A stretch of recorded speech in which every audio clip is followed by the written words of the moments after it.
Assalamualaikum warahmatullahi wabarakatuh. Perkenalkan, nama saya Zahwa Silvira Sanzi, NPM 2019-21004.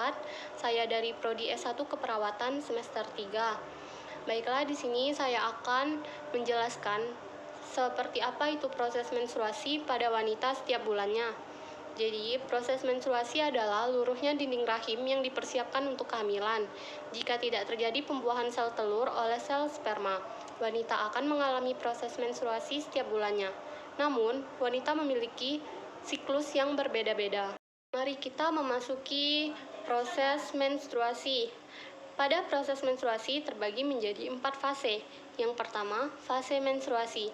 Jika tidak terjadi pembuahan sel telur oleh sperma, pada fase menstruasi lapisan dinding rahim yang mengandung pembuluh darah, sel-sel dinding rahim, dan lendir akan luruh dan keluar melalui vagina.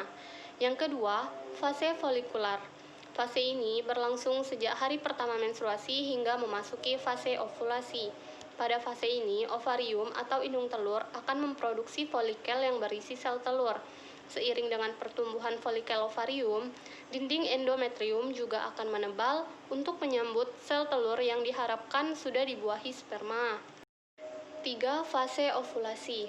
Pada fase ovulasi, folikel yang diproduksi ovarium akan melepaskan sel telur untuk dibuahi. Sel telur yang telah matang akan bergerak melalui tuba falopi dan menuju ke rahim.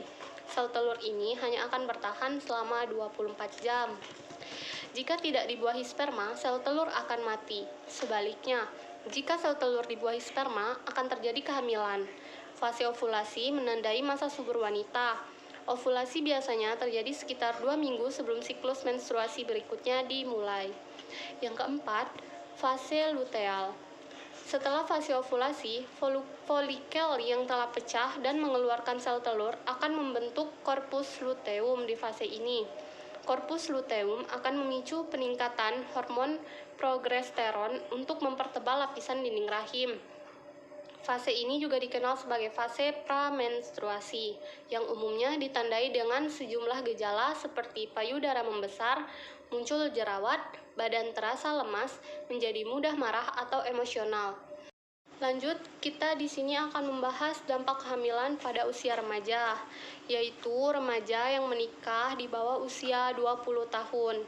Itu dapat beresiko terhadap penyakit gangguan kehamilan, gangguan persalinan, kanker payudara, penyakit menular seksual, masalah kesehatan mental, dan ekonomi.